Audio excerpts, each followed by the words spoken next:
층간 소음으로 인한 이 끔찍한 사건이 끊이질 않습니다. 이 40대 남성이 이번엔 위층에 사는 70대 남성을 살해했습니다. 이 첫 공격을 받은 피해자가 관리사무소로 몸을 피하자 이 자동차로 그 관리사무실을 부수고 들어가 또다시 공격했습니다. 배윤미 기자입니다. 아파트 관리사무소에 출입 통제선이 설치됐습니다. 직원들이 깨진 유리 파편을 치우고 이불을 둘러 바람을 막습니다. 밖엔 앞부분이 심하게 부서진 차량이 서 있습니다. 저 차가 들어가가지고 다 깨지고 관리소도 있는 차가 다 깨지고. 차량 주인은 이 아파트 입주민 40대 A씨입니다. 어제 오후 2시 30분쯤 위층 집을 찾아가 70대 B씨에게 흉기를 휘둘렀습니다.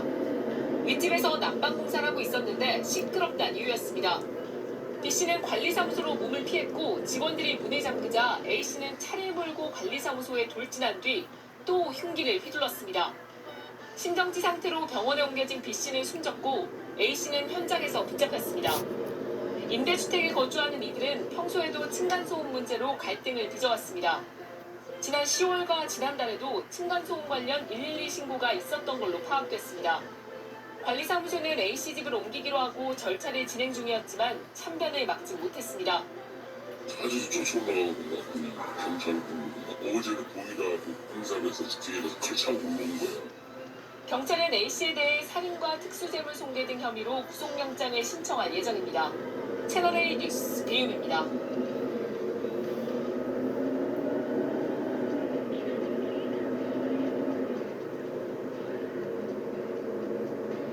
공동주택에서 이웃 사이 갈등을 자주 부르는 층간소음은 추석보다는 설 연휴에 집중되는 걸로 나타났습니다.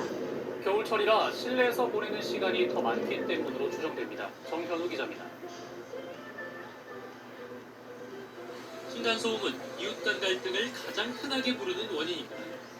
범죄로 이어지기까지 하는데 지난해 12월에 40대 남성이 소음 때문에 갈등을 빚던 아파트 윗집 주민을 흉기로 살해하는 사건이 있었고, 제가 죄를 지었으니 죄는 달게 묻겠습니다.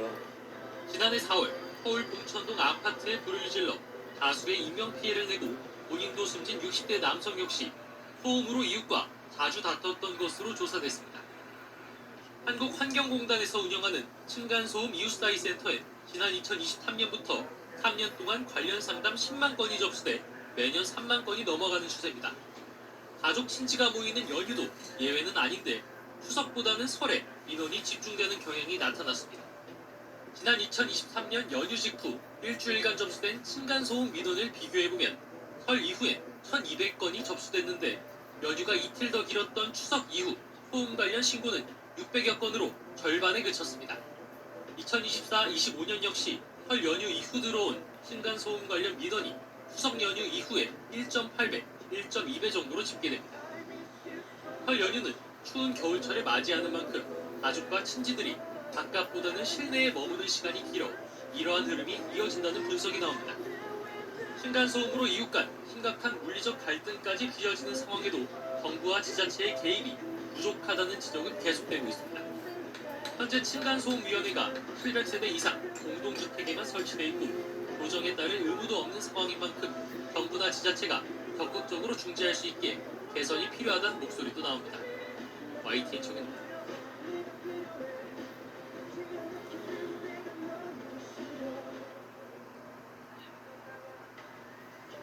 내가 몰려한다.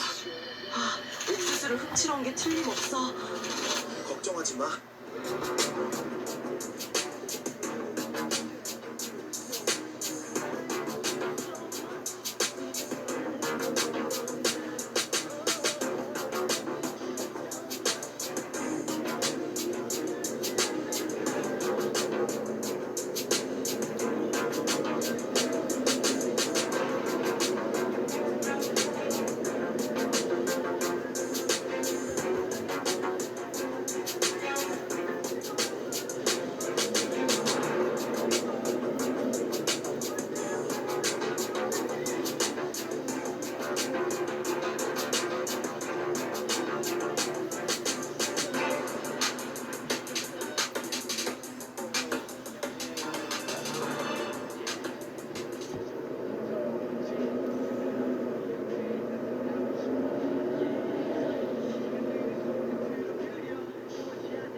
충남 천안에서 층간소음을 이유로 이웃 주민을 숨지게 한 47살 양민준의 신상 정보가 공개됐습니다.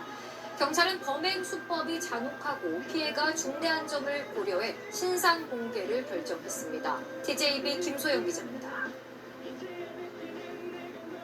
짙은 쌍꺼풀, 굳게 담은 입. 층간소음 갈등 끝에 이웃을 살해한 47살 양민준입니다. 양민준은 지난 4일 자신이 거주하던 천안 서북구의 한 아파트에서 윗집에 살던 70대 이웃 주민을 찾아가 흉기로 살해한 혐의를 받고 있습니다. 경찰은 사건 발생 일주일 만에 신상정보 공개 심의위원회를 열어 양민준의 신상 공개를 결정했습니다. 범행이 잔인하고 피해가 중대한 점, 피해자 유족의 의견 등을 종합적으로 고려해 신상 공개의 뜻을 모았습니다. 양민준이 신상 공개 결정에 대해 이의를 제기하지 않았고 확인서를 서면으로 제출하면서 별도의 유예기간 없이 바로 공개됐습니다. 다음 달 9일까지 한 달간 충남경찰청 누리집의 이름과 나이, 얼굴 사진이 공개됩니다. 흉기에 찔린 피해자가 관리사무소로 몸을 피하자 자신의 승용차로 밀고 들어가 재차 흉기를 휘두른 양민준. 신상 공개에 앞서 경찰은 사이코패스 검사를 진행하려 했으나 양민준이 이를 거부했고 설득을 통해 검사받기로 합의해 송치한 후 교도소에서 진행할 예정입니다. 개인의 생물학적인 범행 특성 그리고 심리학적인 특성, 반사회적인 어떤 성향 등이 복합적으로 나타났다고 보여지고요. 양민준은 경찰에 집에 있던 흉기를 들고 갔다고 진술했으며 경찰은 내일 오전 양민준을 검찰에 넘길 예정입니다. TJB 김소영입니다.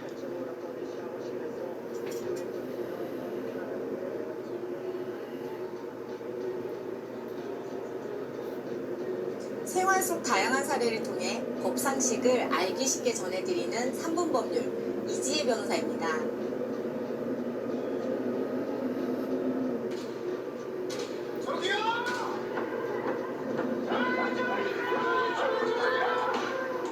들려요?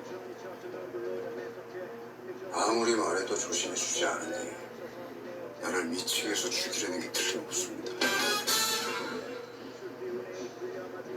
층간소음, 우리 생활 속에서 쉽게 경험할 수 있지만 해결하기는 매우 까다로운 문제 중 하나입니다.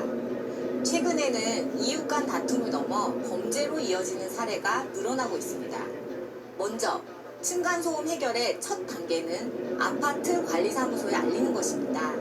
관리 주체는 해당 입주자에게 층간소음 발생을 중단하거나 소음 차단 조치를 권고하도록 요청할 수 있습니다. 그러나 이렇게 해도 해결되지 않을 경우 공동주택관리분쟁조정위원회나 환경분쟁조정위원회에 조정을 신청할 수 있습니다. 하지만 조정이 성립되지 않으면 강제할 수 있는 방법이 없어 한계는 있습니다. 최종적으로는 정신적 손해를 금전적으로 보상받기 위해 위자료 청구 소송을 해야 합니다. 소송을 진행할 때는 한국환경공단 등 전문 기관을 통해 층간소음을 측정하는 것이 가장 객관적인 증거가 됩니다. 또한 경찰 신고 내역, 관리사무소 민원 제기 기록, 불면증이나 스트레스성 신경질환 진단서 등도 보조 증거로 활용할 수 있습니다. 최근 층간소음 피해와 관련해서 의미 있는 판결이 나왔습니다. 윗집이 1년 가까이 쿵쿵, 탁탁 하는 충격음을 반복적으로 발생시켜 아랫집 주민 4명이 각각 1,000만 원의 손해배상을 청구한 사건이었습니다. 법원은 한국환경공단 소음 측정 결과를 근거로 윗집이 발생시킨 소음이 법령 기준을 초과했고 특히 야간과 새벽 시간대에 자주 발생했음을 확인했습니다. 또 다른 이웃들도 피해를 호소했던 점을 종합해 일반적으로 참기 어려운 수인 한도를 넘어 정신적 손해를 배상할 책임이 있다고 판단했습니다. 수인 한도는 환경권의 침해나 공해, 소음이 발생하여 타인에게 생활의 방해와 해를 끼칠 때 피해 정도가 서로 참을 수 있는 한도를 뜻합니다. 사회 통념상 수인 한도를 넘었는지 여부는 피해의 정도, 건물의 구조 및 용도, 피해 이익의 성질, 그에 대한 사회적 평가, 지역성 등 모든 사정을 종합적으로 고려해 판단하는데 해당 사안은 소음의 정도, 발생 시간대, 종류 및 소음이 지속된 기간, 소음으로 인한 정신적 고통의 정도 등을 종합적으로 고려해 위자료를 각 300만 원으로 정했습니다. 이전에는 층간소음으로 인해 위자료가 인정되더라도 50만 원, 정말 많게는 100만 원 정도에 불과했지만 이제는 상당한 액수인 300만 원이 인정되면서 층간소음 피해를 실질적으로 배상받을 수 있게 되었습니다. 층간소음 갈등 해결에 새로운 기준을 제시한 결정이지만 무엇보다 이웃 간의 배려와 대화가 먼저라는 점도 잊지 않아야 하겠습니다. 3분 법률이었습니다. 경기 의정부시의 한 아파트 엘리베이터에서 흉기 난동 사건이 벌어져 일가족 3명이 다쳤습니다. 가해자는 아래층 주민이었는데 이 사건 이후 자택에서 숨진 채 발견됐습니다. 경찰은 층간소음 갈등이 있었는지 등을 살펴보고 있습니다. 배지연 기자입니다. 아파트 1층에 멈춰있는 엘리베이터. 내부엔 미처 지우지 못한 혈흔이 보입니다. 오늘 오전 7시 반쯤 이 엘리베이터 안에서 아파트 15층에 사는 30대 남성이 흉기를 휘둘렀습니다. 피해자는 바로 위층에 살던 일가족, 40대 부부와 초등학생 딸이었습니다. 제가 아는 사고가 났으니 집에 대기하고 있고 나가지 말고. 학교 수련회에 딸을 바래다 주던 부부는 중상을 입었는데 생명에 지장은 없는 거로 파악됐습니다. 경찰 조사 결과 피해자 가족이 16층에서 먼저 엘리베이터를 탔고 바로 아래층에서 남성이 탑승해 흉기를 휘두른 거로 파악됐습니다. 엘리베이터 문은 7층에서 열렸고 가족들은 가까스로 도망쳤습니다. 이후 이웃 주민이 피해자를 자신의 집으로 피신시킨 뒤 경찰에 신고했습니다. 피는 저쪽에 그럼 바로 열면 그쪽에 완전히 흥건이 있었고. 흉기를 휘두른 남성 역시 엘리베이터에서 내려 자신의 집으로 돌아간 거로 파악됐습니다. 피해자는 피해 일가족이 사는 호실 바로 아래층 거주지에서 숨진 채 발견됐습니다. 경찰은 남성이 스스로 목숨을 끊은 거로 보고 있습니다. 남성은 실직 후 무직 상태로 홀로 지내왔던 거로 알려졌습니다. 경찰은 이상 동기나 이른바 무차별 범행은 아닌 거로 보고 층간소음 갈등이 있었는지 등 정확한 사건 경위를 조사하고 있습니다. KBS 뉴스 배지연입니다. 내 집 마련의 기쁨도 잠시 곧바로 층간소음에 시달리게 되는 현실의 공포. 영하 84제곱미터의 주인공 이야기입니다. 지금 아파트 시끄러운 거 그쪽이라면서요. 내가요? 누가 그래요? 한번 시작되면 끝없는 갈등을 낳고 이웃을 의심하게 만드는 층간소음 문제. 심해지면 무력 충돌로까지 치닫고 각종 흉기 사건으로 이어지기도 합니다.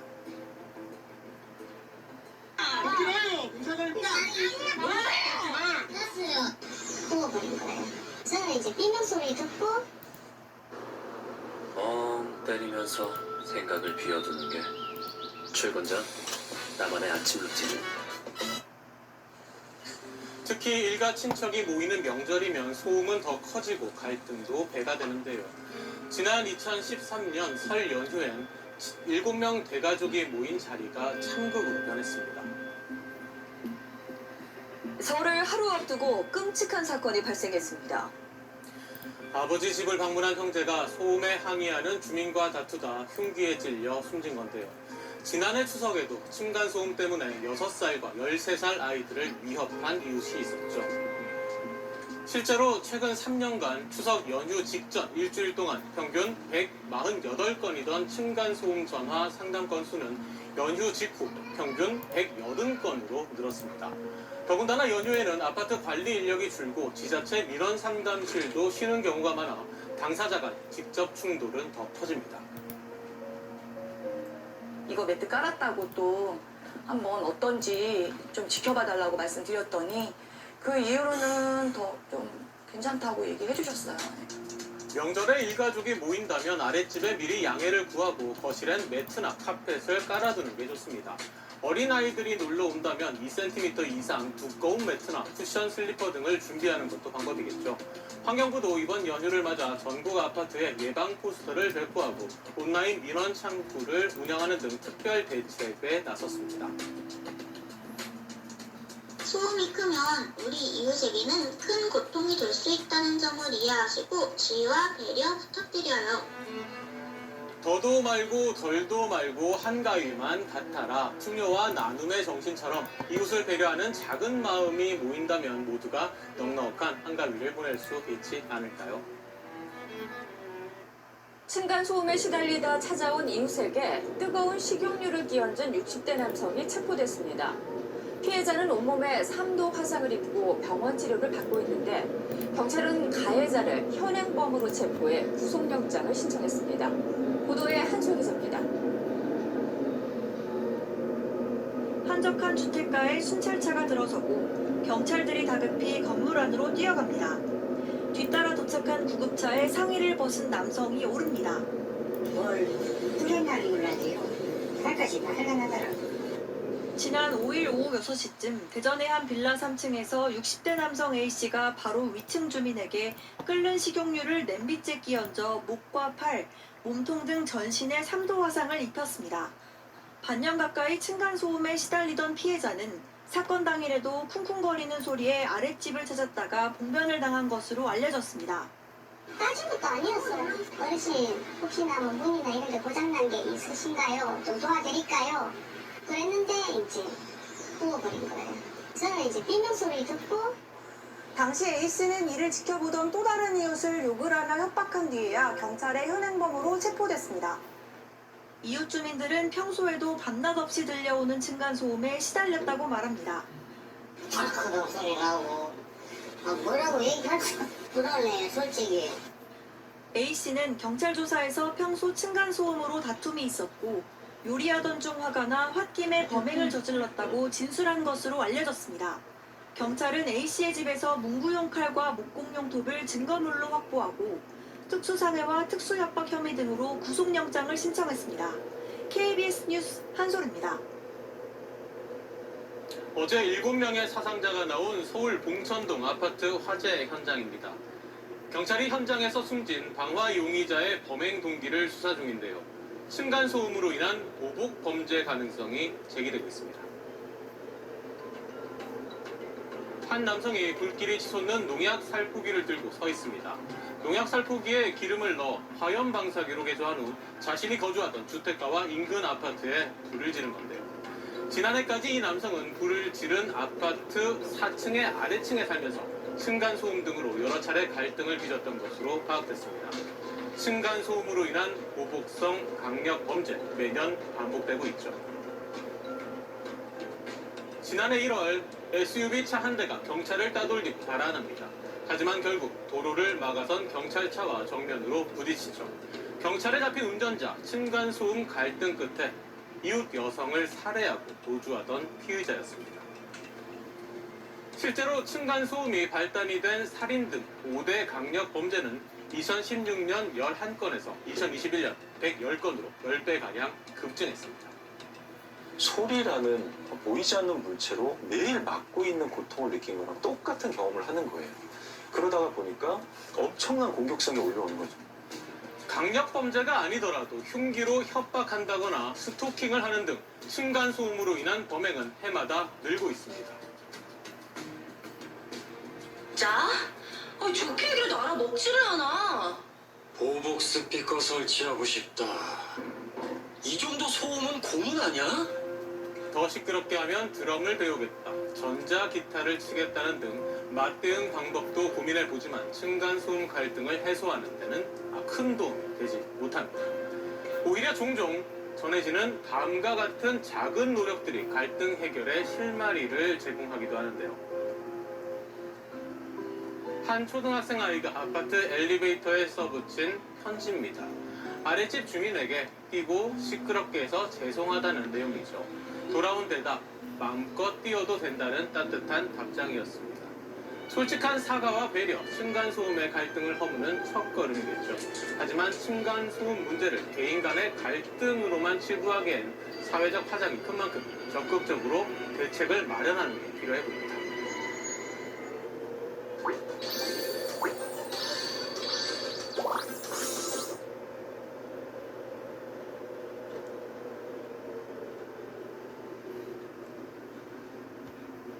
겨울철에는 층간 소음이 특히 심해지는데요. 아무래도 실내 활동이 늘어나서 그러는데요. 명절 때가 되면 층간 소음 갈등은 더해집니다. 어느 정도인지 은준수 기자가 전해줍니다. 시도 때도 없이 위층에서 들려오는 쿵쿵대는 소리. 이런 층간소음 문제는 겨울철 두드러지게 증가하는 것으로 나타났습니다. 서울시가 2014년 4월부터 접수된 층간소음 민원 2,500여 건을 분석한 결과입니다. 지난해 기준으로 보면 10월에는 민원이 51건이었지만 12월에는 109건으로 피해 요소가 대로 늘었습니다. 층간소음 원인은 뛰거나 덮는 소리가 절반 이상으로 가장 많았고 망치질과 가구 끌기, 반려동물 짖는 소리 등이 귀를 이었습니다. 피해를 호소한 세대는 아래층이 70% 가까이를 기록해 압도적으로 많았습니다. 위층이 민원을 제기한 경우도 25% 가까이 나타났는데 우퍼 스피커 설치 등 아래층의 보복 소음으로 고통을 겪고 있는 것으로 조사됐습니다. 서울시는 설 연휴 가족들이 모일 경우 층간소음 분쟁이 심해질 수 있다며 주의를 당부했습니다. 특히 가족 모임이 있으면 미리 이웃에게 알려 양해를 구할 것을 제안했습니다. 이와 함께 층간소음 갈등이 일어났을 때 이웃에 직접 항의하기보다는 관리사무소 등 제3자의 중재를 요청해야 한다고 서울시는 강조했습니다. KBS 뉴스 은준수입니다.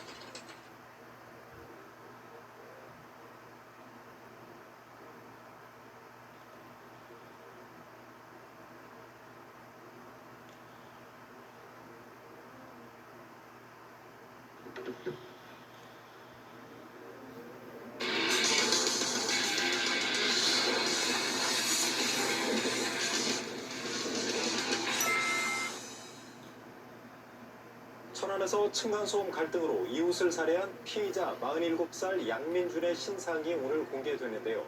이번 사건의 법적 쟁점들 이한나 변호사와 함께 짚어보겠습니다. 변호사님 어서 오십시오. 네, 안녕하세요.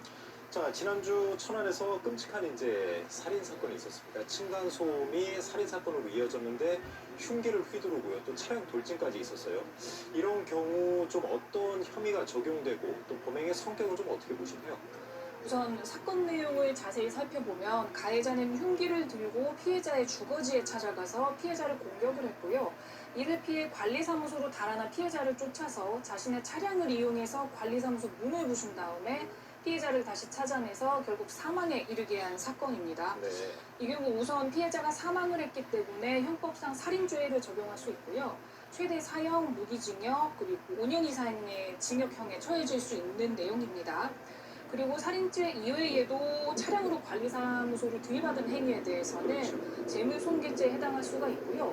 만약에 관리사무소가 정부나 기관에서 관리하는 공용건물이라고 할 때에는 공용물건 손상죄도 적용될 수 있습니다. 그리고 말씀하신 것처럼 사건 내용 너무 잔혹한데요. 범행 수단에 비추어 볼 때 상당히 계획적이었던 것으로 보이기도 하고 좀 집요한 면이 있어서 추후 중형 선고가 불가피하지 않을까 예상됩니다. 사실 층간소음 문제로 살인이 발생한 경우가 처음이 아니에요. 사실 잊을만 하면 뉴스에서 이런 경우가 많이 나오거든요. 이 층간소음 갈등 왜 이렇게 극단적인 범죄로 표출이 되는 건가요? 우선 층간소음 사건의 특징을 저희가 좀 살펴봐야 할 것 같은데요. 기본적으로 윗집은 나는 정상적으로 생활을 하고 있다 생각을 하고 아랫집은 윗집에서 일부러 소음을 냈다고 생각하는 경우가 굉장히 많습니다. 그리고 아무래도 층간소음이라는 것이 일상적인 생활 속에서 지속적으로 장기간에 발생을 하다 보니까 피해를 입었다고 주장하는 사람 쪽에서는 엄청난 스트레스를 받게 됩니다. 그렇죠. 그리고 자신이 점유하고 내가 사용하는 공간에서 내가 통제할 수 없는 소음이 난다고 생각을 하기 때문에 감정의 골이 더 깊어지고 스트레스가 더 심각해지는 것인데요. 이런 분노가 사실 장기간 누적되다 보니까 결국 이번 사건 같은 극단적인 범죄에 이르게 되었다고 생각합니다. 그런데 이런 문제가 계속 발생하다 보니까 분쟁조정위원회 같은 것도 좀 생겼고요. 근데 그런 쪽으로 조정은 어려운 건가요? 말씀하신 대로 이미 법률도 제정이 되어 있고 층간소음관리위원회, 분쟁조정위원회라고 해서 여러 가지 절차들이 정해져 있기도 합니다. 그런데 이미 명칭 자체도 이미 어렵잖아요. 그렇기 때문에 당사자에게 절차를 안내하고 통지하고 의견을 받고 하는 것들이 시간이 제법 걸립니다. 또 이 과정의 절차 진행 기간이 너무 길어지니까 그 사이에 오히려 당사자 사이 갈등이 너무 깊어지는 거죠. 그리고 나중에는 한쪽에서 조정을 거부하는 경우도 많고요. 조정에 응하지 않는다고 해도 결국 관리 주체는 층간소음 차단을 권유할 수는 있지만 강제적으로 이행하라는 조치는 할 수 없기 때문에 사실상 실효적인 효과를 거두지 못하고 있는 경우가 많습니다. 아, 그렇군요. 그런데 이제 가해자들 얘기 들어보면 사실 너무 장기간 고통스러웠다 이런 얘기를 한단 말이에요. 본인은 이제 피해자라고 주장하는 거죠, 가해자지만. 이런 사정이 형량이나 또 이제 나중에 법적 처벌을 받을 때 좀 정상 참작은 되는 건가요? 결론만 말씀드리면 당연히 참작 사유에 해당하지 않습니다. 가해자가 윗집에서 계속 소음을 냈다고 해서 이번 사건 같은 살인이나 뭐 아니면 폭행 사건 이런 경우 범죄를 절대 정당화할 수 없고요. 이른바 뭐 흔히 생각하는 정당방위에 해당하지도 않고 우리나라는 이러한 사적 죄제 자체를 허용하지 않고 있습니다. 다만 아주 예외적으로 실제로 가해자가 장기간에 걸쳐서 너무 극심한 스트레스에 시달리다가 심신이 미약한 상태에 이르렀다. 그 와중에 범죄를 저질렀다거나 만약에 사실관계를 확인을 해봤더니 정말 피해자가 고의로 큰 소음을 장기간 발생시킨 경우 이제 객관적으로 확인이 되어야 하겠죠. 그런 경우라고 하면 다소간의 양형 참작 사유로 인정될 것 같긴 합니다. 저도 층간소음 뭐 가해자가 되기도 하고 뭐 피해자가 된 적도 있지만 사실 이 문제가 참 어려운 것 같습니다. 그렇게 따져보면. 그런데 이제 이번 사건은 공공임대 아파트에서 벌어졌단 말이에요. 그러면 이제 그 관리사무소도 있을 테고 또 임대사업자도 있을 텐데 그쪽에 이번 사건의 책임을 좀 물을 수도 있을까요? 원칙적으로 그리고 조금 보수적으로 답변을 드리자면 책임이 인정될 수도 있을 것 같습니다. 이미 우리 법에서는 공동주택 이런 아파트의 경우 층간소음 방지 의무를 부과하고 있는데요. 특히 아파트 관리 주체의 경우에는 층간소음 민원이 접수가 되면 층간소음 차단 조치를 권할 수 있도록 정하고 있습니다. 이 사건의 경우에도 만약에 관리사무소나 임대사업자가 층간소음 민원을 여러 차례 접수를 받았는데도 아무런 조치를 하지 않고 이 사태를 그대로 방치해둔 것이라고 했을 때는 경우에 따라서 관리 주체로서 민사상 손해배상 책임을 부담할 수도 있습니다. 다만 이 사건처럼 형사 사건이 벌어진 경우에 인명피해가 발생한 경우에까지 책임을 질 것이냐 당연히 그렇지는 않고요. 일정 재산상, 정신적 이런 민사상 손해배상이 발생하는 경우에는 다소간의 책임을 부담할 수도 있다 이렇게 말씀드릴 수 있겠습니다. 그렇겠네요. 그 가해자가 이제 기존에도 112 신고도 한 2번 정도 했다고 하고요. 그렇기 때문에 이제 관리 책임 부분을 좀 따져볼 필요는 있어 보이네요. 그런데 이제 층간소음 때문에 여러 가지 이제 극단적인 범죄가 많이 발생하지 않습니까? 그래서 이제 층간소음 갈등이 계속 확산하는 추세인데 이런 걸 극단적인 상황에 가기 전에 좀 먼저 이렇게 좀 막을 수 있는 그런 제도라든가 있다면 어떤 부분을 좀 짚어줄 수 있을까요? 가장 좋은 건 층간소음이 발생하지 않으면 좋은 것이겠지만 제 생각에는 우선 법적이나 제도적으로 보완할 부분들이 있다고 생각은 됩니다. 이 층간소음 분쟁 발생했을 때 초기에 차단하는 것이 굉장히 중요한데요. 현재 우리 운영하고 있는 공동주택관리법에서 분쟁 해결 절차 규정하고 있는데 아까 말씀드린 것처럼 각종 위원회 절차들이 있기는 합니다. 이 절차들이 모르시는 분들도 굉장히 많을 것이고 절차 진행에 상당한 시간이 걸리기 때문에 그 사이에 갈등이 심화되어서 이런 극단적인 범죄가 자꾸 발생을 하는 거고요. 그리고 아까 말씀하신 것처럼 이미 한 2차례 정도 112 신고를 하는 사실이 확인이 됐습니다.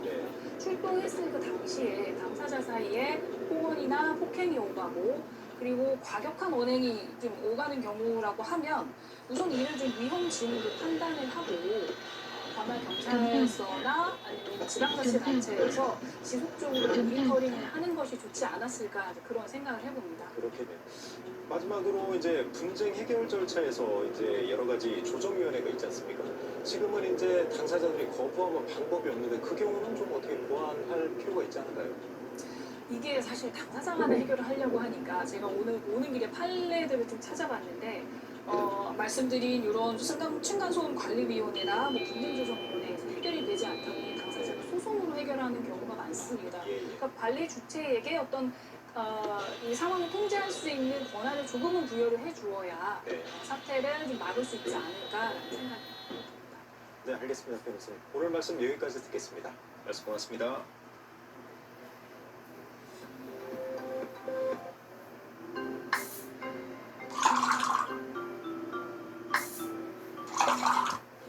경찰이 충남 천안의 한 아파트에서 층간소음을 이유로 윗집 주민을 살해한 혐의를 받는 47살 양민준을 오늘 검찰에 넘깁니다. 충남경찰청은 어제 신상정보공개심의위원회를 열고 양민준의 신상을 공개했습니다. 지난 4일 충남 천안의 한 아파트에서 층간소음을 이유로 윗집 주민을 무참히 살해한 47살 양민중의 신상정보가 공개됐습니다. 충남경찰청은 오늘 신상정보공개심의위원회를 열어 양 씨에 대한 신상정보 공개 결정을 내리고 이름과 나이, 얼굴을 공개했습니다. 모자와 마스크로 얼굴을 가린 남성이 영장 실질 심사를 받기 위해 법원에 들어갑니다. 그제 윗집에 사는 이웃주민 70대 남성을 흉기로 살해한 40대 남성입니다. 피해자에게 하고 싶은 말 있으신가요? 법원은 도주 우려가 있다며 남성에게 구속영장을 발부했습니다.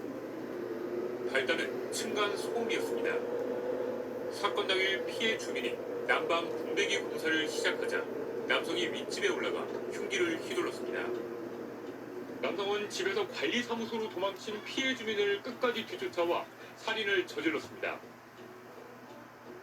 건물 입구 문을 잠그자 차로 들이받기까지 했습니다. 그런데 이들의 갈등은 처음이 아니었습니다. 지난 10월과 지난달에도 소음 문제로 서로를 112에 신고했습니다. 갈등의 골이 깊어지자 관리사무소는 층간소음위원회를 열고 남성의 집을 다른 층으로 옮겨주기로 했습니다.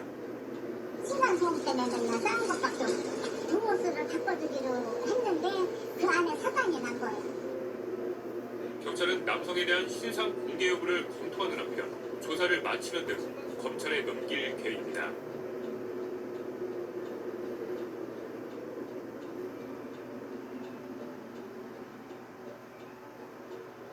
충남 천안에서 층간소음 갈등으로 윗집 주민에게 흉기를 휘둘러 살해한 혐의로 구속된 피해자 47살 양민준이 검찰에 넘겨졌습니다. 양민준은 송치 과정에서 혐의를 인정하고 피해자와 유족에게 죄송하다는 말을 남겼습니다. 자세한 내용은 취재기자 연결해서 알아봅니다. 김민성 기자, 피해자 양민준이 검찰로 송치됐다고요? 예, 천안 층간소음 살인 혐의 피의자 47살 양민준이 오늘 오전 10시 검찰로 넘겨졌습니다. 양민준은 충남 천안 동남경찰서 유치장에 수감돼 있다가 대전지방검찰청 천안지청으로 송치됐습니다. 양 씨는 송치 과정에서 혐의를 인정하고 피해자와 유족께 죄송하다는 말을 남겼습니다. 또 자신이 죄를 지었으니 벌을 달게 받겠다고 덧붙였습니다. 양민준은 지난 4일 오후 2시 반쯤 충남 천안시 쌍용동 아파트에서 위층에 거주하는 이웃주민 70대 남성에게 흉기를 휘둘러 숨지게 한 혐의를 받습니다. 경찰은 어제 오후 양민준의 신상 정보를 공개했습니다. 범행의 잔인성과 피해 중대성, 유족 의견 등을 종합적으로 고려해 결정했다고 밝혔습니다. 양민준이 이 결정에 이의 없다는 의사를 밝혀 곧바로 공개하기로 했습니다. 신상 정보 공개 기간은 다음 달 9일까지입니다. 네, 경찰 조사 결과 평소에도 층간소음 문제로 갈등이 깊었던 걸로 확인됐다고요? 예, 그렇습니다. 앞선 경찰 조사에서 양민준은 층간소음 때문에 범행했다고 진술한 것으로 전해졌는데요. 평소 층간소음 문제로 갈등이 깊었고 범행 전 2차례에 걸쳐 112 신고가 접수되는 등 전조 증상이 있었던 것으로 파악됐습니다. 경찰에 따르면 지난 10월 피해자 아내로부터 누군가 밖에서 계속 문을 두드린다는 신고가 있었다고 합니다. 또 지난달에는 윗집에서 시끄럽게 한다며 양민준이 신고한 기록이 있다고 경찰은 밝혔습니다. 양민준은 송치 과정에서 또 할 말 없느냐는 취재진 질문에 시간을 할애해 아파트 층간소음에 대한 자기 생각을 말하기도 했습니다. 앞으로도 아파트는 계속 생길 것이고 층간소음은 아파트 거주자 누구나 공감할 것이라며 개선과 보완이 필요한 부분이라고 생각한다고 말했습니다. 이어 이런 참혹한 일은 다시는 안 일어났으면 한다고 덧붙였습니다. 지금까지 전국구에서 전해드렸습니다.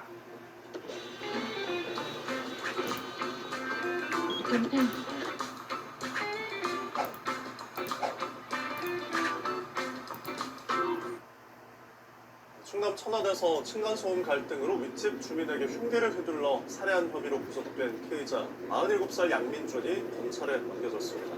양민준은 송치 과정에서 혐의를 인정하고 피해자와 유족에게 죄송하다는 말을 남겼습니다. 취재기자 연결해서 자세한 내용 들어보겠습니다.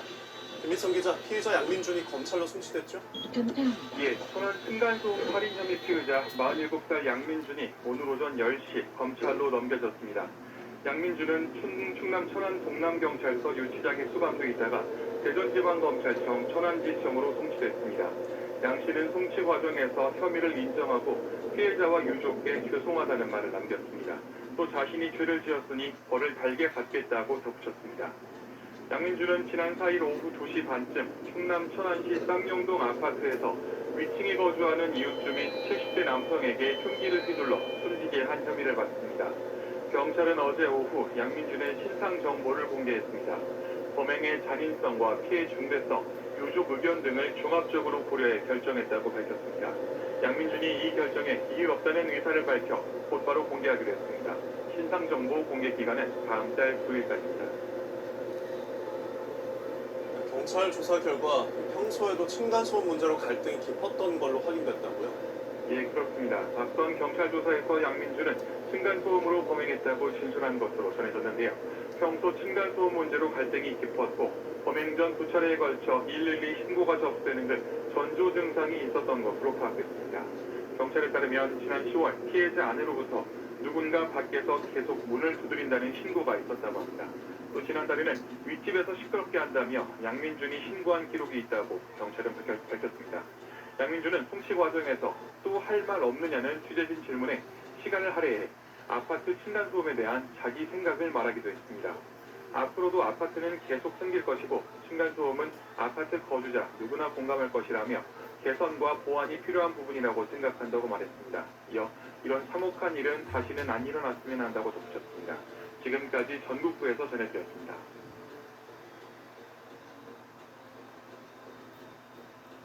충남 천안의 한 아파트에서 부부가 추락해 숨지는 일이 발생했습니다. 부부싸움 과정에서 남편이 우발적으로 범행을 저지른 것으로 추정되는데 이 비극적 사건의 목격자는 집에서 다친 채로 발견된 중학생 딸이었습니다. 김영현 기자입니다.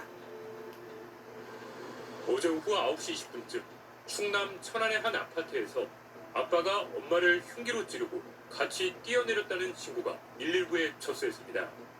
아파트 27층에서 40대 남성과 30대 여성이 1층 하단으로 떨어진 겁니다. 현장에 도착한 119 구급대원들은 이곳에 쓰러져 있던 두 사람을 인근 병원으로 옮겼지만 끝내 숨졌습니다. 애들이 많이 나와서 형사차까지 떴으니까 부부싸움으로. 이들 부부는 말다툼을 하다 아내가 이혼하자고 했고 이 말에 격분한 남편이 흉기를 휘두른 것으로 알려졌습니다. 이 과정에서 아내와 중학생 딸이 다친 것으로 확인됐습니다. 그런데 남성은 여기서 멈추지 않고 아내와 밖으로 뛰어내린 것으로 추정됩니다. 경찰 조사 결과 이들 부부는 일주일 전쯤부터 다툼이 잦아졌지만 신고된 건은 없는 것으로 파악됐습니다. 남편이 뭐 죽여서 뭐 이렇게는 명확한 게 지금 없으니까 그거에 대해 because 부검도. 경찰은 목격자인 딸이 호전되는 대로 자세한 사건 경위를 조사할 예정입니다. NDN 뉴스 김영현입니다.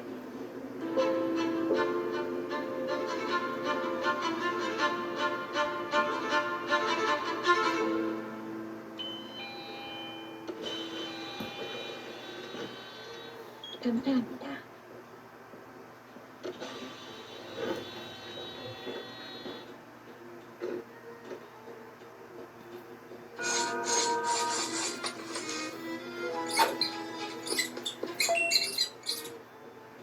서울 성신여대역 근처에서 마을버스가 주차된 차량과 트럭까지 5대를 들이받았습니다.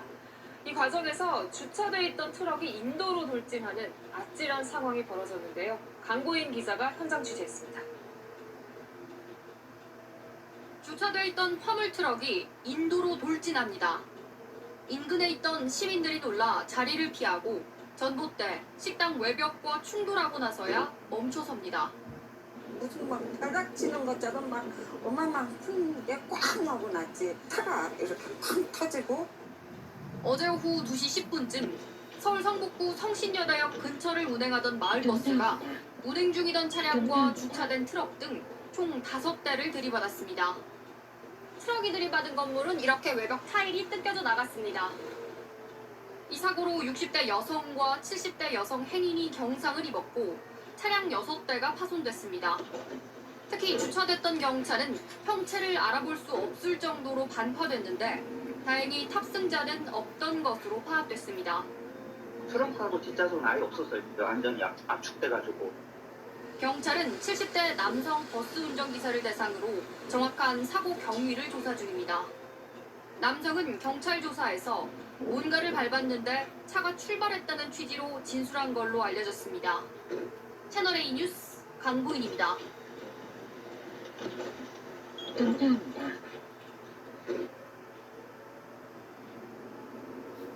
네, 어젯밤 서울에서는 1톤 화물차가 마을 버스를 들이거나 8명이 다치는 사고가 발생했습니다. 또 서울 지하철 2호선 상왕십리역에서는 원인을 알 수 없는 검은 분진이 발생해 시민들이 긴급 대피했습니다. 사건 사고 팬재훈 기자입니다. 1톤 화물차의 앞부분이 심하게 찌그러졌고 마을버스 뒷부분은 움푹 들어갔습니다. 부상을 입은 버스 승객들은 소방관의 도움을 받으며 병원으로 옮겨집니다. 어제 오후 7시쯤 서울 종로구 국립민속박물관 앞 버스 정류장에서 1톤 화물차가 정차된 마을버스를 들이받는 사고가 발생했습니다. 이 사고로 화물차 운전자 64살 이모 씨와 버스 승객 7명이 허리와 다리 등을 다쳐 병원으로 옮겨졌습니다. 이 씨는 경찰 조사에서 마을버스가 계속 달리는 줄 알았다고 진술한 것으로 알려졌습니다. 긴급 출동한 소방대원들이 택시 밑에서 한 남성을 구조합니다. 어제 새벽 1시 45분쯤 20살 김모 씨가 오토바이를 타고 가다 멈춰있던 택시를 들이받는 사고가 발생했습니다. 택시에 깔린 김 씨는 목과 허리 등을 크게 다쳐 병원으로 옮겨졌습니다. 지하철 승강장에 검은 먼지가 쌓여 있습니다. 어젯밤 11시 10분쯤 서울 지하철 2호선 상왕십리역 스크린도어 상단부에서 검은 분진이 발생했습니다. 시민들이 화재로 오인 신고하면서 긴급 대피하는 일이 벌어졌고 두 대의 차량이 상왕십리역을 무정차로 통과했습니다. 서울 메트로는 검은 분진이 화재와 상관이 없었다며 안전을 확인한 후 열차를 정상 운행했다고 설명했습니다. 연합뉴스 TV 팽재용입니다. 아침 출근길 시내버스가 앞서가던 차량들을 잇따라 추돌하는 사고가 났습니다. 버스를 타고 있던 승객들이 다쳤는데요. 버스 기사는 브레이크가 작동하지 않았다고 주장했지만 가속 페달을 밟았던 걸로 드러났습니다. 홍지혜 기자입니다. 버스 앞유리가 산산조각 났고 운전석은 형체를 알아보기 어려울 만큼 부서졌습니다. 버스와 승용차 등 7대가 연쇄 추돌 사고를 낸 건 오늘 오전 7시 10분쯤. 사고 직전 CCTV에는 초록색 시내버스가 빠르게 달려가는 모습이 찍혔는데 자세히 보니 앞에 있는 SUV 뒤쪽을 그대로 밀고 가고 있었습니다. 이 시내버스는 SUV를 추돌한 뒤에도 2차로와 3차로에 있던 승용차 3대와 사다리차 측면을 연속으로 들이받았고 앞에서 정류장에 진입하던 다른 버스를 들이받은 뒤에야 멈춰섰습니다. 완전 다 밀고 들어가고 아예 시동도 불가하고 그 차도 아예 꼼짝도 못하고. 이 사고로 버스 승객 등 14명이 다쳤지만 다행히 생명에는 지장이 없었습니다. 추돌 사고가 난 이곳 도로 위에는 차량들이 급제동하며 생긴 바퀴 자국이 선명하게 남아있습니다. 사고 버스 기사는 브레이크가 작동하지 않았다고 진술했지만 경찰은 블랙박스 영상 등을 확인한 결과 기사가 가속 페달을 밟은 걸로 확인됐다고 밝혔습니다. 음주나 약물 복용 정황은 없었습니다. 경찰은 50대 기사를 교통사고 처리 특례법상 과실치상 혐의로 입건해 정확한 사고 경위를 조사 중입니다.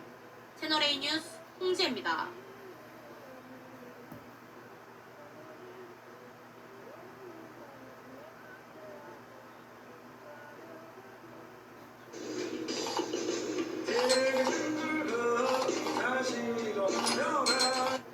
버스가 빠른 속도로 내달리더니 멈춰있던 택시를 그대로 들이받습니다. 길을 걷던 사람들은 버스를 보고 황급히 도망갑니다. 어제 퇴근 시간대 서울 염창동에서 운행 중이던 마을버스가 중앙선을 넘어 택시와 음식 트럭 등 차량 5대를 잇따라 충돌했습니다. 사고 버스는 아파트 담장과 가드레일을 들이받은 뒤에야 멈춰섰습니다. 혹시라도 아파트 정문으로 곧바로 돌진했다면 더 큰 인명피해가 날 뻔했습니다. 사고가 난 버스입니다. 차량 앞부분이 형체를 알아보기 힘들 정도로 일그러졌는데요. 앞유리는 사고의 충격으로 완전히 산산조각 났습니다. 그 당시에 사람이 너무나 많고 큰일 난 줄 알고 사실 그때 생각하면 아직까지도 정신이 오락가락. 마을버스에 들이받친 택시 역시 완전히 찌그러졌고 트럭 매대에서 쏟아진 물건들로 일대는 아수라장이 됐습니다. 아니 쿵쿵 소리 난 다음에 이 차가 내 차를 확 받아가지고 저같이 밀렸잖아요. 또 나와보니까 막 물건이 다 쏟아졌죠, 전부 다. 이번 사고로 버스 승객 18명과 충돌한 차량에 탄 5명, 보행자 1명까지 모두 24명이 다쳤습니다.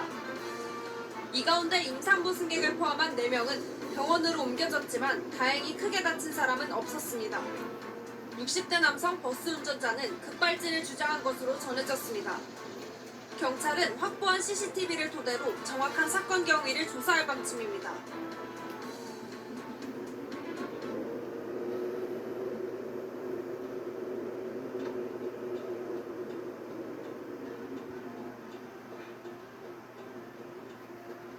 이어서 사건 사고 소식입니다. 어젯밤 경부고속도로에서 화물차가 멈춰있던 고속버스를 들이받아 20대 운전자가 숨졌습니다. 광주에선 주택에 불이 나 한 명이 숨지는 사고가 발생했는데요. 노경민 기자의 보도입니다. 화물차 한 대가 형체를 알아보기 어려울 정도로 심하게 찌그러져 있고 사고 충격으로 연기가 뿜어져 나옵니다. 어젯밤 11시 40분쯤 경부고속도로 부산 방면 서울요금소 인근에서 1.9톤 화물차가 앞서가던 고속버스를 추돌했습니다. 이 사고로 20대 화물차 운전자가 심정지 상태로 병원으로 옮겨졌지만 끝내 숨졌습니다.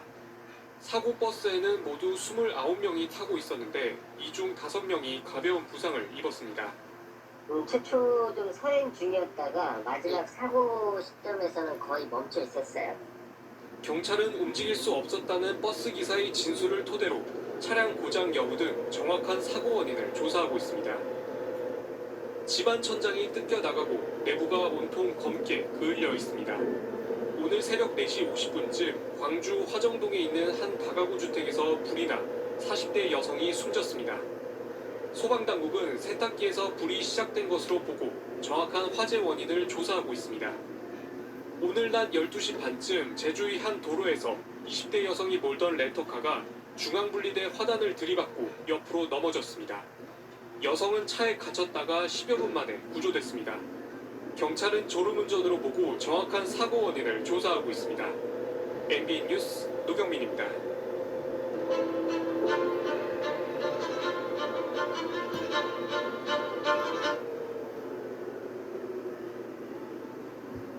어젯밤 고가도로를 올라가던 마을버스가 뒤로 미끄러지면서 5m 아래로 추락했습니다.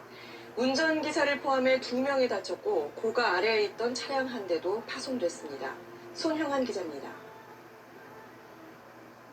어젯밤 11시 10분쯤 서울 성산 고가도로 홍대 방향 입구입니다. 마을버스 한 대가 천천히 오르막길을 달리다가 갑자기 비상 깜빡이를 켭니다. 그리고는 잠깐 멈추는가 싶더니 뒤로 미끄러지기 시작합니다. 뒤에 오던 또 다른 마을버스가 아슬아슬하게 피해갑니다. 후진하던 버스는 속도가 붙은 채 난간을 들이받은 뒤 5m 아래로 추락합니다. TV를 보고 있다가 갑자기 그냥 쾅 소리랑 뭐 무너지는 소리도 나고 버스기사 53살 김모 씨와 승객 26살 이모 씨가 허리 등을 다쳤지만 중상은 아니었습니다. 버스가 고가 밑에 주차돼 있던 빈 승용차 위로 떨어지면서 승용차도 일부 파손됐습니다. 버스회사 측은 자체 조사 결과 운전기사 김 씨의 운전 미숙이 사고 원인으로 추정된다고 주장했습니다.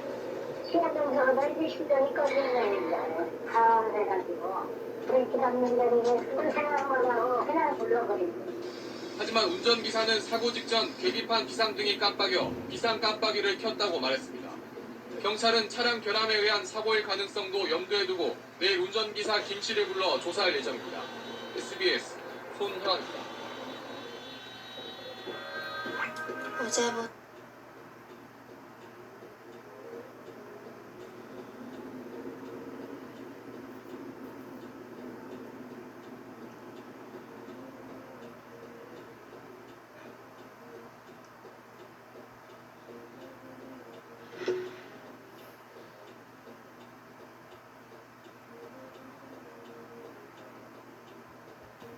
서울 성북구에선 마을버스가 초등학교 정문을 들이받는 사고가 났습니다. 마지막 정류장을 지난 덕분에 승객들이 다치지는 않았지만 운전기사가 갇혀있다가 구조됐습니다. 또 마포구에서는 변압기 파손으로 한때 정전이 발생해 주민들이 큰 불편을 겪었습니다. 사건 사고 소식 서영석 기자입니다. 마을버스 한 대가 초등학교 정문을 들이받고 멈춰 있습니다. 버스 앞부분은 완전히 구겨졌는데 운전석에는 버스 운전기사가 꼼짝없이 갇혀 있습니다.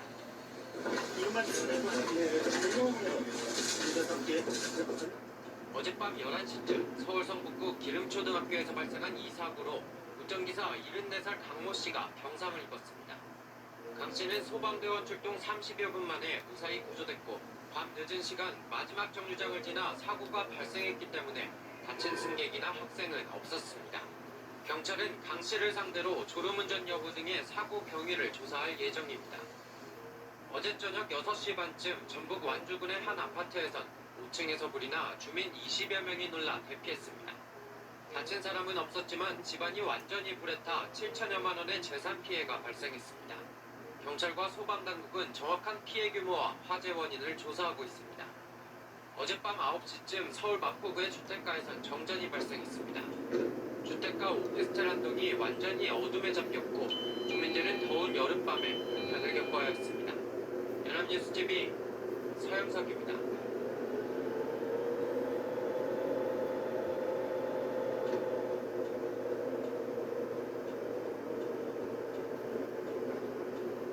철로 건널목에 시내버스가 갑자기 멈춰서 열차와 부딪히는 사고가 났습니다.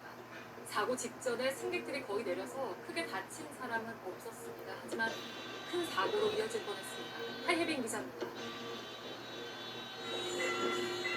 승객들이 창문 밖으로 급히 뛰어내립니다. 곧바로 건널목으로 들어오던 열차가 버스와 부딪히고 놀란 시민들이 소리를 지릅니다. 사고가 난 건 어젯밤 10시 50분쯤입니다. 경의선 열차와 버스 추돌 사고가 있었던 건널목입니다. 당시 버스는 시동이 꺼진 채 이곳 하행선 철로에 서 있었습니다. 하행선 철로와 한 뼘 너덜어지지 않은 곳이었는데요. 이때 이곳으로 진입하던 열차가 미처 보지 못하고 부딪힌 겁니다. 버스를 운전을 하려다가 목적가지고 찰나 사고 난 거예요. 그게 서하고 해가지고 그래도 그렇게 밟아가지고. 다행히 사고 직전 승객 대부분이 대피했지만 버스에서 미처 나오지 못한 일부 시민과 운전기사 등 5명이 가벼운 부상을 입었습니다. 운전자는 입사를 앞두고 교육을 받던 수습기사였습니다. 버스 회사는 운전이 익숙지 않아 사고가 난 걸로 보고 있습니다. 운전기사가 이제 기아를 이제 제 속도에 제 기아를 못 느끼는 그런 상태에서 깜빡깜빡 우회해서 이제 다시 시동을 걸었는데 그때 열차가 친 거죠. 경찰은 조만간 운전자를 소환하고 버스 회사에서 블랙박스 영상도 받을 예정입니다. JTBC 하혜민입니다. 경의선 철길 건널목을 건너던 마을버스가 시동이 꺼지면서 열차와 부딪혀 5명이 다쳤습니다. 버스가 멈추고 65초 만에 열차와 충돌했는데 현장에 빠른 대처로 대형 참사를 막을 수 있었습니다. 황준우 기자입니다. 마을버스 창문으로 승객들이 뛰어내립니다. 전철의 경적 소리가 들리고 8초 후 열차가 마을버스를 치고 멈춥니다. 창밖으로 나온 승객들은 소리를 지르며 달아납니다. 어젯밤 10시 48분쯤 경기도 고양시 백마역 인근 철도 건널목에서 일어난 사고입니다. 버스가 차단기 사이로 이미 돌진이 되어 있는 상태였고 그 이후에 이제 열차가 와가지고 차가 밀린 것 같더라고요. 사고는 고양시 80번 마을버스의 시동이 철도 건널목을 지날 때 갑자기 꺼진 게 발단이 됐습니다. 수습기사 운전 중에 시동이 꺼졌고 이후 건널목 차단기가 버스 지붕 위로 내려와 선배 기사가 운전대를 바꿔잡았지만 충돌을 피하지 못한 겁니다. 철길 위에서 버스가 멈추고 전철과 부딪힐 때까지 걸린 시간은 불과 65초입니다. 그 사이 승객 10여 명은 창밖으로 재빠르게 대피했고 철도 건널목 관리 직원은 기관사에게 재빨리 수신호를 보내 전철의 속도를 줄였습니다. 바로 수진부터 그러니까 재활이가 있어서 건널목에 들어온 버스 신고를 받은 사실입니다. 충돌 당시 버스 안에는 수습기사 등 운전기사 2명, 승객 3명이 남아있었는데 다행히 크게 다치지는 않았습니다. 현장에 기민한 대처가 없었다면 자칫 대형 참사로 이어질 수 있었던 아찔한 사고였습니다. KBS 뉴스 황진우입니다. 내 피부를 예민하고 불편하게 만들었던 날들.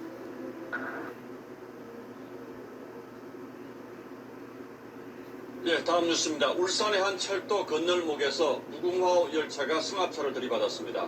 승합차가 무리하게 앞차를 따라가다가 건널목 위에서 멈춰선 게 사고의 원인이었습니다. UBC 이준흠 기자가 현장 취재했습니다. 열차가 달려와 건널목에 서 있는 승합차를 들이받습니다. 차량 앞자리에 탄 2명이 충돌 직전 가까스로 몸을 피합니다. 출근 시간인 오늘 아침 8시 50분쯤 울산 북구의 한 철도 건널목에서 부산 방향으로 가던 무궁화호 열차가 승합차를 들이받았습니다. 차가 들어서자마자 소리가 울린다고 그래요. 차가 완전히 지금 매동돼 생겼어. 그들이 보고 살짝 치면서 사고 충격으로 승합차의 뒷부분은 움푹 패였고 뒷문은 떨어져 나갔습니다. 무리한 꼬리 물기가 사고의 원인이었습니다. 사고 당시 차량 정체로 정지선에 서야 했지만 승합차는 계속 앞으로 가다 건널목에 갇혔고 때마침 들어온 열차를 피하지 못했습니다. 차에 타고 있던 2명은 빠져나왔지만 미처 피하지 못한 나머지 1명은 다쳐 병원에서 치료를 받고 있습니다. 이 내리자 이 차가 와서 박아버렸대. 그래도 이 차가 쭉에서부터 이거를 치면서라 속력을 많이 지겠어요. 사고 여파로 열차 운행은 30분 가까이 중단됐고 주변 교통이 통제됐습니다. 경찰은 꼬리 물기같이 무리한 운전은 큰 사고로 이어질 수 있다며 주의를 당부했습니다. UBC 뉴스 이준음입니다.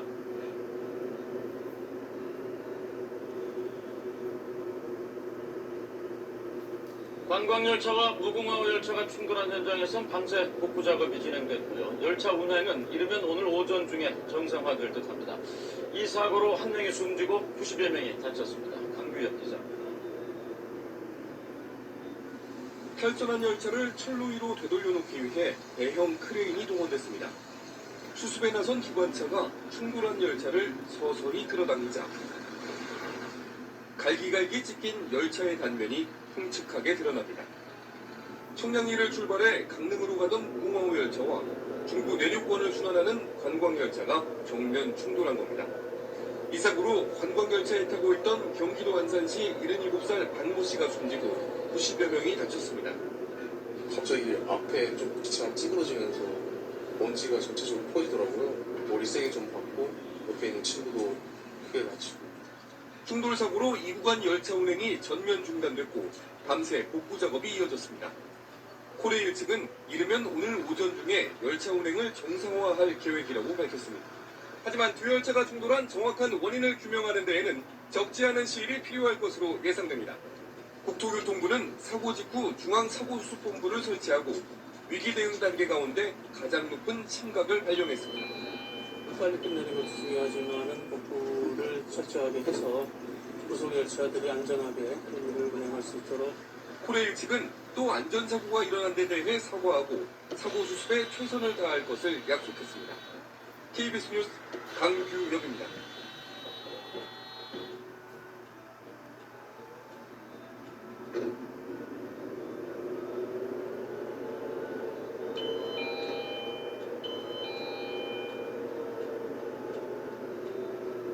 다섯 시 51분, 약 20여 분 전인데요. 강원 태백시 상장동 태백역에서 문곤역 사이의 철길에서 영동선 무궁화호와 관광열차가 정면 충돌했습니다. 현장 사진 지금 보고 계신데요. 네, 저 전면부에 타고 계신 분들이 아마 적지 않게 충격을 받고 굉장히 많이 다치셨을 것 같다는 추정을 해볼 수가 있는데요. 지금까지 들어온 소식에 따르면 일단 5명이 중경상을 입고 인근 병원으로 옮겨졌습니다. 그리고 다른 승객들 100여 명은 일단 자력으로 탈출을 한 상황입니다. 코레일 측에서도 부상자가 다수 발생했다라고 확인을 해주고 있고요. 5명의 승객이 중상 혹은 병상을 입고 병원으로 옮겨져 지금 치료를 받고 있는 것으로 보입니다. 네, 코레일 측에서도 지금 다수의 부상자가 발생했다라고 밝히고 있고 현재 혹시 사망자가 없는지 이 사고로 인해 사망한 사람이 없는지는 확인을 하고 있는 상황입니다. 네, 혹시 가족분들 가운데 강릉으로 여행 가신 분들, 청량리에서 강릉 가는 무궁화호고요. 출발 시간은 정확히 알 수 없습니다만 사고 시간은 5시 50분이었습니다. 혹시 이 열차에 탑승했던 승객분들이나 가족분들 있으시면 YTN에 제보해 주시면 감사드리겠습니다. 예, 현재 지금 당시의 상황, 지금 현장 상황이 어떤지 무척 궁금한 상황인데요. 혹시 현장에 계신 분 계시다면 YTN으로 제보해 주시면 정말 감사하겠습니다. 네, 부상자가 현재 태백중앙병원으로 이송이 되고 있습니다. 부상자가 다수 발생했기 때문에 현재까지 확인된 사람은 인명피해가 5명 중경상입니다만 추가로 늘어날 가능성도 높아 보입니다. 네, 당시 사고가 난 곳은 복선도 아니고요. 단선 구간이라고 합니다. 단선 구간에서 어떻게 여객열차가 이렇게 두 대가 정면 충돌하는 사고가 있을 수 있는지 지금 원인을 사고 원인에 대해서 당국이 조사를 벌이고 있는 상황입니다. 간식도 건강하게 짜먹는 영양